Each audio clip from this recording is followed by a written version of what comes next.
Well, hello, everyone, and welcome back to another episode of the Ricecast. My name is Anthony Russo, and I am here back from the Midwest, Indianapolis. Yeah.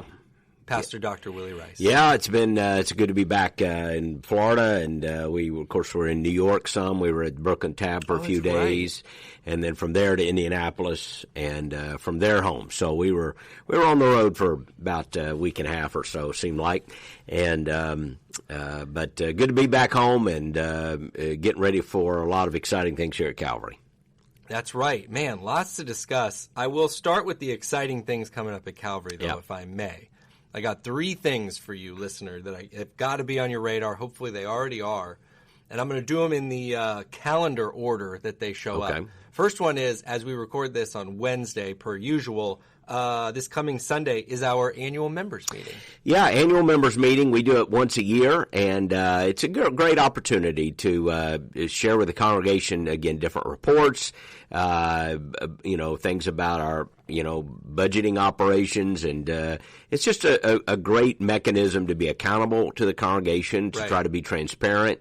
There's an opportunity to ask questions and to interact. If people have questions about the budget or finances, we even make some of our leaders available the hour before the meeting. You can come early between 5 and 6 and meet directly with either the chairman of our finance committee or our chief administrator officer or our executive pastor. They'll be glad to answer any questions. So sometimes people have a question they don't want to ask, in a big setting. We'll be trying to get you any information you want. And then the meeting starts at 6 o'clock Sunday night. And it's always a very encouraging meeting, and I hope people will prioritize it and come Sunday night. It's a great thing, and really for the members here at Calvary. Yes, yep. And like you said, transparency, this is the spot to ask questions, even if you get updates on what's going on, get a look at what next year is going to be like. Great thing to put on your radar. If you haven't been to one, this is a great thing to just put into your annual rhythm. Members meeting this coming Sunday. Right after that, the day after that, Monday, we start VBS. Pastor Willie. Which is a great week of the year, Vacation Bible School, and we're doing it on 3 of our campuses, Clearwater, Eastlake, and Seminole. I think Eastlake and Seminole in the evening. Clearwater's in the morning, and so it is a busy week. We actually have people that work at both, which I don't know how they do that. But it's a great week. I've often said I think more than any week of the year, we have more unchurched people that are on our campus, involved in our ministry that week than any other week. And so it's just an opportunity to for so many, I guess, hundreds. I don't know how many volunteers we have, but it would be several hundred volunteers and serving in Vacation Bible School, and there will be many hundreds of kids involved. It'll be over 1,000 people here. So it will be a wonderful time, and for those listening, I hope you'll pray for us next week, and we look forward to a great week around here. Kind of a national park theme this year. I don't know. Oh, is that? I did not know that. Well, that's right up my alley. I know. I thought you'd like that. Yeah. Breaker Rock Beach. Okay, there you go. It's like camping, and it's fun. Okay, very good. Good. They come around, and I'm like, I like this one. Very good. Yeah, I'll have to dress up, maybe wear a hat or something. Park ranger. Yeah, get the park ranger get up. But that's so like you say, I was thinking about it even just this week, and maybe you even said this in our meeting or our staff gathering this week, but I don't know that any one effort of our church has so many moving parts when you think of 3 campuses, 2 different hours, all the volunteer, all the going for 5 days. It's so much. It's a huge effort. It's a huge effort, but it's absolutely worth it. And there are people that take a week off of work to come serve here, take part of their vacation time. It's just a beautiful thing to see. So we're looking forward to a busy week next week here at Calvary. Lots going on. And so the online registration for that is closed down as they kind of begin final preparations. But we're telling everybody you can come the first day and get registered. Just come. So just show up. Yep. We'll get and you it doesn't cost. away. We don't charge. There's no registration. We get asked that a lot. What's the registration, like you do for most camps? But we're able to offer it free to our community. And so invite kids, bring kids. and we pray for a great time next week. It's going to be amazing. And then shortly after that, I should say, but I thought it was worth noting, our students are going to go to camp in July. So there's opportunities now still to register your student if they want to go to camp. And then there's opportunities to scholarship a student because we know there's families that can't afford it. Yeah, some people, they want to know, how can I help? And they look for ways beyond just a regular offering because certainly we subsidize and help the camp through our just regular giving. But maybe people are like, hey, I'd love to pay for a kid to go to camp. Wouldn't that be a great thing to do? And so opportunities to help there, and that's a big thing. It's coming up toward the end of July. Yeah. But it's going to be a very, very important week also. Definitely want to have all those things on your radar, and I'll put them in the show notes if you want to go back and check that out, including the link there if you want to get some information about scholarshiping a student for camp. I want to know, though, I want to go back to just the couple of things you've been doing recently. How was the Brooklyn Tabernacle? Great opportunity. Obviously, it's always wonderful to be with our friends Jim and Carol Cymbala, and it's just become kind of a second church family for us now in Brooklyn. I told them I never thought a Florida kid would feel, as at home in Brooklyn as I do. But I've just learned to love the people. We've met so many people that we get to see again and again now, and they're so kind to us. So we actually taught there 2 nights. They had these big seminars, and so a couple hours on a Thursday and Friday night, and then preaching on Sunday. So it was a blessed time. Yeah. I don't know how much you heard. I did float a nickname in the midst of all this, but Pastor Dave spoke here at our Clearwater campus, and it was a pretty memorable morning. I heard, lights out. I want. Yeah, is that the nickname? Lights out Rice. That's lights what I out. want to call him. Because I think it's the second time. And I don't know what he's doing there, but second time, and I understand, honestly, somebody had an accident, I think, nearby, ran into a transformer or something. Like that, yeah. But and certainly don't mean to make light of that, but it was nothing our team could help. No. The power went out in the whole region, and but right in the service, and I got some of the clips and the reports, but, just went right along, and I asked David if he shortened it any. He said, not really. I thought maybe you'd shorten everything, but he said it didn't really get hot, and everybody just kind of rolled with the flow, and it's a great service. So lights out. So it's lights out. Dave, lights out Rice. That's lights what out I Rice. Okay, well, there you go. The clips were very cool. We shared them on social media if you want to go back if you missed them. But it was, and I was down at our Seminole location for the morning, but seeing the church body just, singing hymns together, you have no power, and everybody just sang, stayed right in, plugged right along. This is a really cool thing. So if you missed that, go back and look, because it really was, one of those mornings that you're never going to forget. And then the production team was telling me it was like right as they were done, all the power came back on. So everybody walked out with lights and trip over each other and stuff. So it worked out all right. Okay, so the other thing that was how you were away, we talked about this here on the podcast before we left, but it was the SBC Annual Meeting in Indianapolis. I guess, first of all, just how did that go? How was that time? Oh, it's always a good time to be with friends, so many friends and colleagues and other churches. I think, I don't know what the final messenger count was. It was north of 10,000, so it was a good crowd. And there was a lot of interest leading up to the convention. It seems like when you get there, though, and people interact with one another, sometimes some of the fevered pitch of pre-convention debate is tempered a little bit. But there were important issues that were discussed and debated, and there's still a good bit of, I don't know if controversy is, but there are some, tension still within our broad fellowship. Again, the Southern Baptist Convention, the largest Protestant denomination in America, even in what has really become a kind of post-denominational age, it's still a very large group. And so I think the significance of some of those debates will continue to be felt, and some of those things are still going to be debated because they weren't really resolved, some of them. But it's happy to come home and at least talk about it. But overall, we had an enjoyable time. It's good to be with friends. We had a full contingency of our messengers who are weighing in on some of the important issues. And there's some things that we can be very happy about and celebrate, and other things that we will continue to monitor and be involved in.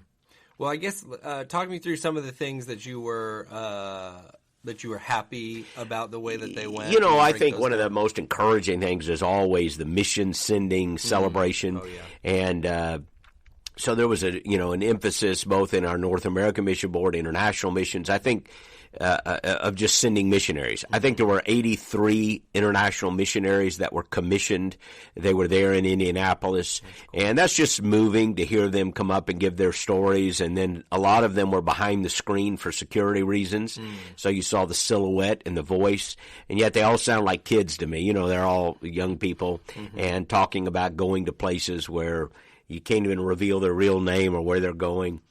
That gets you every time. These are real people who are committed to a gospel ministry, and it's why we continue to be involved, really, is because we can partner together to do things around the world. And the bigger the task, the more important the partnership. And so when you talk about global missions, we're a part of a group that we can be a part of sending missionaries. So to me, that's always a highlight. Yeah, that's great. It's cool to even hear you share that, because I know we prioritize that so much here. Yep. And we get the joy of being able to send off so many. Yep. And so to hear about everybody coming together and celebrating that is very cool. Yep.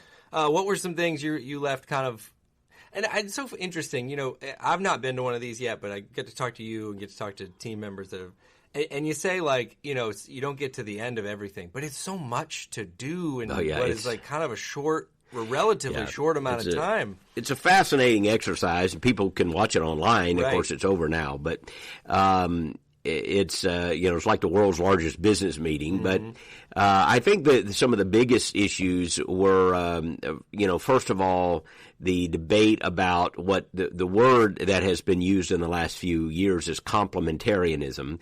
It's the conviction that pastors are to be male. It's a conviction that we have. It's a conviction that I have. I think it is a clear New Testament teaching.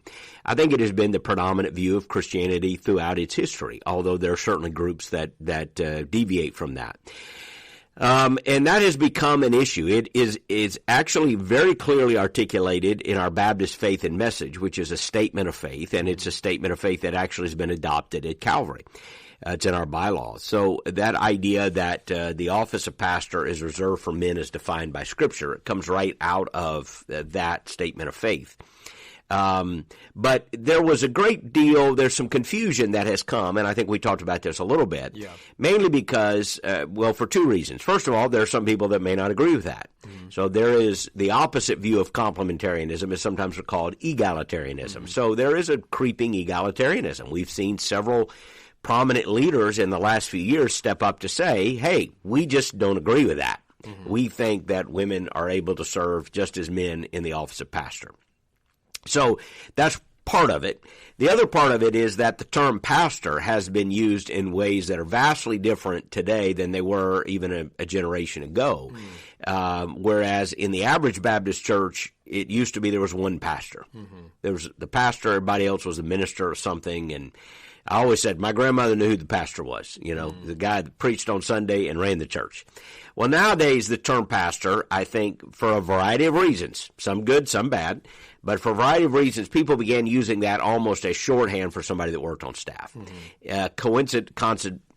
Consequently, you ended up having pastor title thrown around it quite a bit. And now, just to say, well, that's about nomenclature is kind of missing the point, because words create worlds, and but if you're just going to start calling a person a pastor, it's going to be long before everybody sees them as a pastor.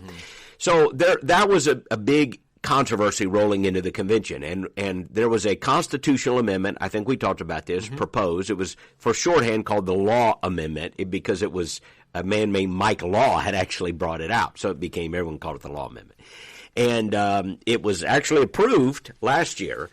But it has to be approved 2 years in a row by a 2/3 vote, both years. So this was the second year it was coming up. Well, this year it got a lot of attention, kind of snuck in there last year. And there were a lot of people arguing against the Law Amendment. The Law Amendment would have made not just a statement of faith, but it would have put in the bylaws of the SBC that if a church had a female pastor, they would not be recognized as being in fellowship with the rest of Southern Baptist Convention. not allowed to seat messengers. That's again, Baptists don't have any authority over a local church. You can't tell a local church what to do. All you can do is define the parameters of your involvement. Sure. So that was a big issue. It failed the 2/3. 61% were in favor of adding it to the bylaws. I voted in favor of it. I was in the 61%. I thought it was a good idea. I thought it added clarity to a confusing topic. I knew we were still going to have some confusion, but I just felt like stating the conviction clearly was the right thing to do. And I think most, if not all, of our messengers probably agreed with that. From Calvary, but it did not get 2/3. And I think there are reasons why all the people who voted bad aren't necessarily, egalitarians, taking the opposite view, but they just felt like maybe the bylaw wasn't the right way to do it. I disagree, and we could argue that, but it's a moot point, I guess, for at least now. It did not get the 2/3. Got 61%. Okay. So the affirmative, the majority wanted that to do the bylaws, but didn't get the necessary 2/3. So I don't know what that means. I think it means, okay, there's some confusion here. When the majority doesn't get its way, the majority usually goes a little frustrated. And so I think it's not going to go away. I think that's a debate because of that's going to continue here for a little while. I do think churches that have used the term pastor to describe women, there's going to have to be a reckoning. There's going to have to be a conversation, many conversations that are going to have to be had as to, do you actually mean pastor? If not, why are you using the term? And so we're going to have to figure out how to approach that. Now, I will say this. At the same time, same convention, there was a church, a legacy church, First Baptist Church of Alexandria, Virginia, that was voted out of fellowship with the Southern Baptist Convention primarily because they advocated an egalitarian viewpoint. And they did so very clearly. And we appreciate the fact that they were straightforward and upfront about what they believed. 91% of the messengers voted to remove them from active fellowship in the Southern Baptist Convention. So kind of have a mixed signal there. Right. You had 90+% saying, hey, an egalitarian church, this probably isn't the place for you. But less than 2/3 voted to put it in the bylaws. So a little bit of a mixed signal there. And I think, therefore, it will continue to be an issue of some conversation and some controversy going forward because it wasn't put to bed. Interesting. Well, the other one we talked about quite a bit before you left was the sexual abuse reform task force. Was there an update on that given? Or there was an update, and it kind of came to an end of that particular road of having a special task force. I've spoken on this. I've done other interviews on it. I think maybe you put a link in some of that. Yeah. So people want a deep dive on it. They can maybe listen to some of the interviews I did in another podcast that got quite a bit of attention nationally. In terms of where this is, look, again, let me be clear. I believe the overwhelming majority, if not everybody, is a good person and has the, to me, a right heart on this, wants to help our churches do a better job preventing sexual abuse, screening people, stopping predators who look at churches as an easy target. There have been some horrible stories, people who were wolves in sheep's clothing, be they pastors or deacons or associate pastors, youth pastors, whatever. There have been some terrible things that have been done. Every good person wants to stop that and wants to help churches do a better job preventing that. We certainly do here at Calvary, and we want to continue to do good. The good part of this is the task force produced some training curriculum. They called it like a toolkit. I've not read all the way through it. I saw a little bit of it, but I didn't get a chance to read it in detail. But I think this is a good thing. I think that's a helpful thing, that there are resources that have been produced that will be encouraged in our churches and even outside our churches. Even other groups can use this toolkit to help them know, how do we train our workers? How do we screen people? How do we do due diligence in preventing abuse? And then, God forbid something should happen, everybody knows what to do, which is call the police. If there is a report of a crime, these are things that are not happening internally. We are not set up as churches to investigate these matters and determine legality. We can investigate and determine issues of sin and fellowship, but there's a whole nother sphere of this, and it's a legal matter. And so when we know or suspect of something, then the law must be notified. Yeah. That's very clear there. And our staff knows that. We know that. You just make that call and say, look, we're not even making necessarily determination. We're making the call to the authorities, because if that crime has been committed, then the authorities need to be involved. And we don't cover up anything. Mm-hmm. We do everything the best way we can do it. So, I think that's a good thing. All of us rejoice in that. My concerns were what I would call some of the Me Too aspects of that. The idea of this social Me Too movement that to me goes beyond simply preventing abuse and stopping predators, and really began to delve into some more feminist ideals in expanding the definition of abuse beyond what the legal definitions are, in ways that really embraced a kind of feminism. And again, it's a much longer conversation that we're here to have. But what happened at the Southern Baptist Convention, the task force basically ended their work, said we have a recommendation here of material, and then they kicked it to our executive committee, which is ironic for a lot of reasons, but they kicked it to the executive committee, which kind of handles the administration of the SBC when it's not in a meeting in a convention, to make some other determinations as to where continued abuse reform efforts should live. Okay. There's been a huge push to have some type of database. And this was controversial because of who was going to be included on the database. But when the dust finally did settle, there was great concern about including people on a national database who have only been accused. The word is credibly accused, but accused means not charged, not proven, just accused. And I had great concern about that. Many others had great concern about it. Indeed, we said it's really impossible. It's not going to be possible to do, because you're really violating other legal precedents and individual rights.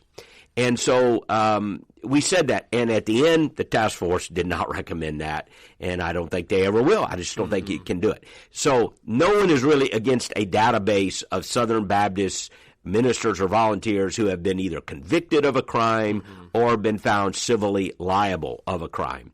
That's not a problem. I'm happy. I think that could have been done in a matter of weeks to begin with. I don't know that it's going to help that much, because that information is already included on other databases. Right. It's already publicly available information. And if you ran the certain background check, correct, that stuff would flag. I believe so. Yeah. I'm not aware of any instance where existing background checks wouldn't have also caught that. And however, if that helps some churches do more background checks, I'm all for it, and I don't have any problem with that. It was going beyond that I felt like was very, very unwise and was going to open a kind of Pandora's box to legal and issues. So anyway, I in some ways the steam is kind of winding down a little bit. Not, I hope, in doing due diligence to stop predators and protect children. I don't hope anything winds down there. Right. But the fervor that got us into a little bit of trouble and got us off track, I do think that's kind of winding its way down. Okay. Yeah, it seems like they're, like you said, and I think we've done trainings here for our staff and things, and it's important to know, where you as a church staff are handing those situations off, and then being good with whatever they find. Right.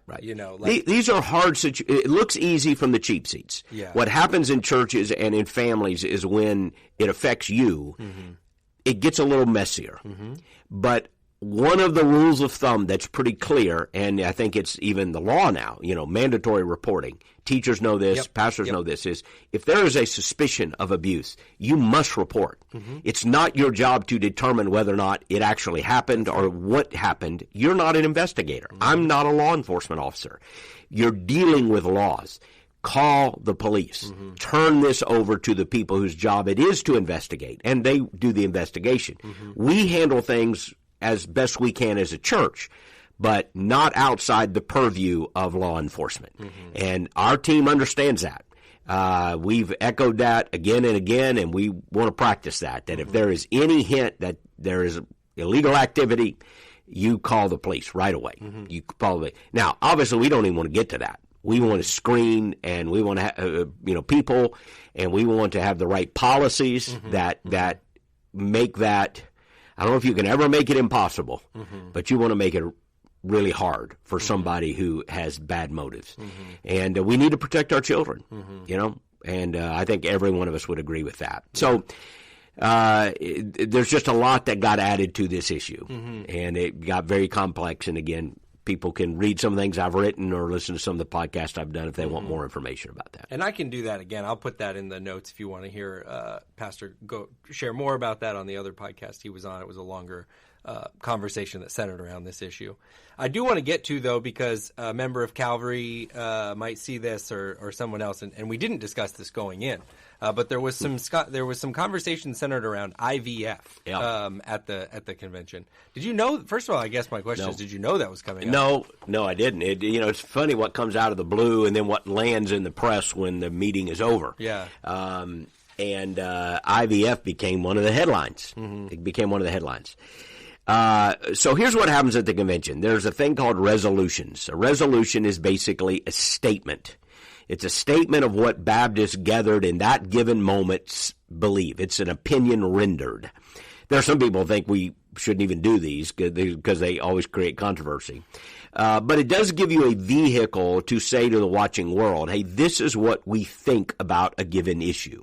So Southern Baptists have issued resolutions on just about every imaginable social, cultural issue. Now, we don't do it on every issue every year, but we've had issues on transgenderism and issues on homosexuality and issues on everything you can imagine, just about, that get brought up. Well, this happens every year. Now, most of these resolutions are fairly innocuous. Some of them will end up being a resolution of appreciation for the city of Indianapolis, da-da-da. There's a lot of whereas clauses, and then there's a resolve clause. It's basically a statement of opinion. What I always want, and of course, one of them that came up this year was on IVF, which is short for what? In vitro fertilization, I think. Right. I believe that's right. No, I did not know it was coming up. Maybe it was announced a few days before, but I really didn't. It wasn't on my radar. Until you get there and you get the daily bulletin and you see all the various things. And I think there are about 10 resolutions. A bunch of them got passed.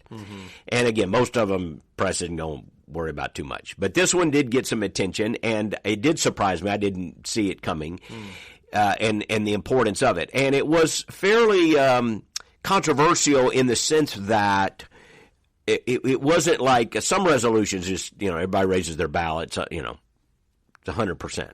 And then some resolutions get debated. Gotcha. This is one of those that got debated. Yeah. And I would say the vote was about 2/3 to 1/3 or something. And there was even an amendment offered on it, and that got defeated.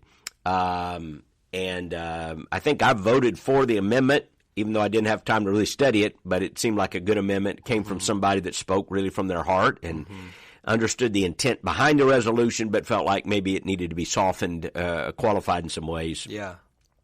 I hasten to say, I didn't. Problem is, you get complex amendments, it's hard to study them on the spot. Yeah. So, I did vote for it, but I'm not going to sit here and say I understood fully everything in the amendment, because literally they're throwing words at you and you change this sentence behind the third whereas clause, and so you're kind of on the spot there. So here's what I would say. First of all, resolutions are not binding on churches or on individual Baptists. So if somebody reads a resolution, that does not mean that it's binding on your conscience as a Christian, as a church member, or even as a Baptist. It's a statement of what a gathering of Baptists believe about a certain issue. They say they like the city of Indianapolis. You don't have to agree. You don't have to agree. You can say, I don't like it, but who wouldn't? It's a great city. But you're right. And there have been resolutions in the last few years that I think we got wrong. And sometimes they mean to say one thing and end up saying, I think there are a couple of resolutions we just got wrong, to be honest with you, over the last couple of years. So sometimes you miss it. And I kind of made a commitment a few years ago that if I didn't really understand a resolution really well, I just wasn't going to vote on it. Because I got caught a couple of years ago. You'd vote on things reflexively, and then later you get back and go, man, I don't think I really understood what that was. First of all, if you read the resolution,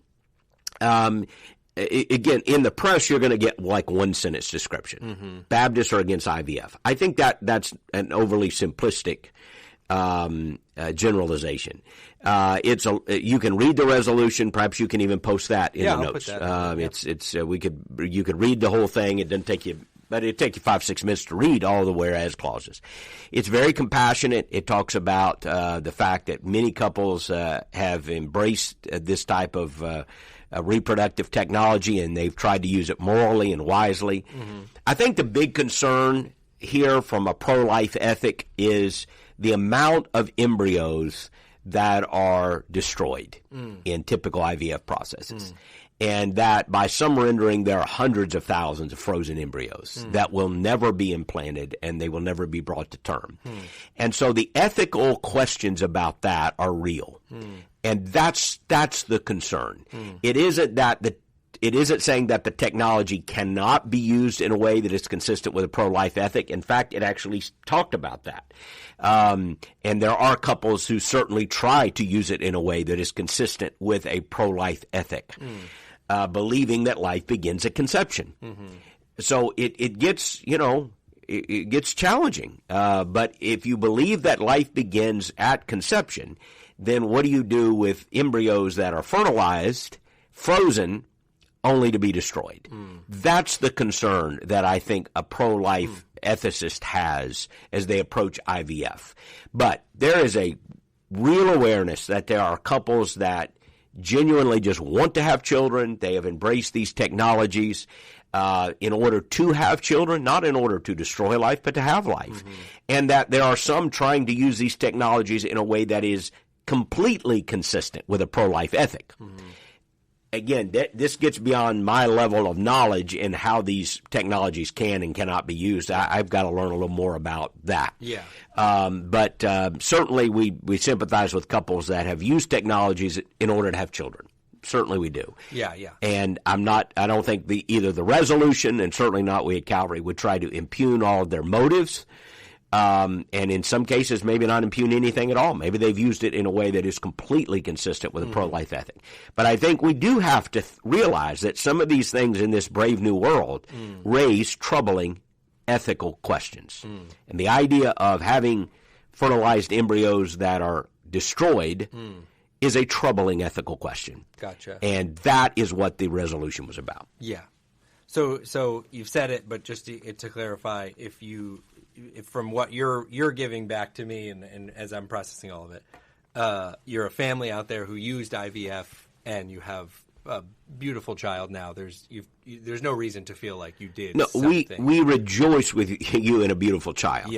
I think all of us as Christians look at this, even if it has been a blessing to your family, let's say, allowed you to conceive a child, and we should be looking at these processes and asking the question: are there ethical questions that trouble us?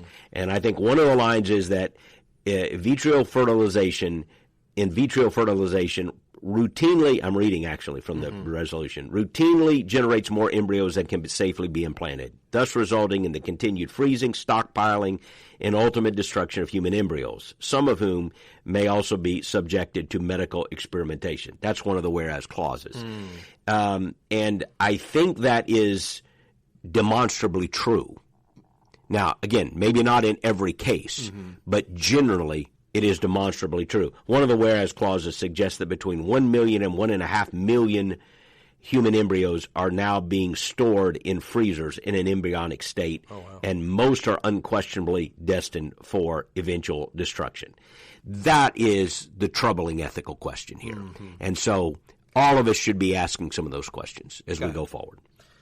Yeah, that's good. I really appreciate you clarifying that. And I know I talked to some of people from our team that went, and they did say it was a very emotional time in the meeting because this is a real thing for people. In a very respectful debate. I thought pro and con. There were people that spoke both and very respectfully and very poignantly and very heartfelt. I think there was a lot of love and respect for everyone in the room. It was not an issue of contention in that, hey, we're trying to take shots at somebody. It was, hey, we're trying to wrestle with a difficult ethical question, and we're trying to say something that can help us begin to, for many Baptists perhaps, begin to think about this issue maybe more deeply and seriously than we have. Mm-hmm.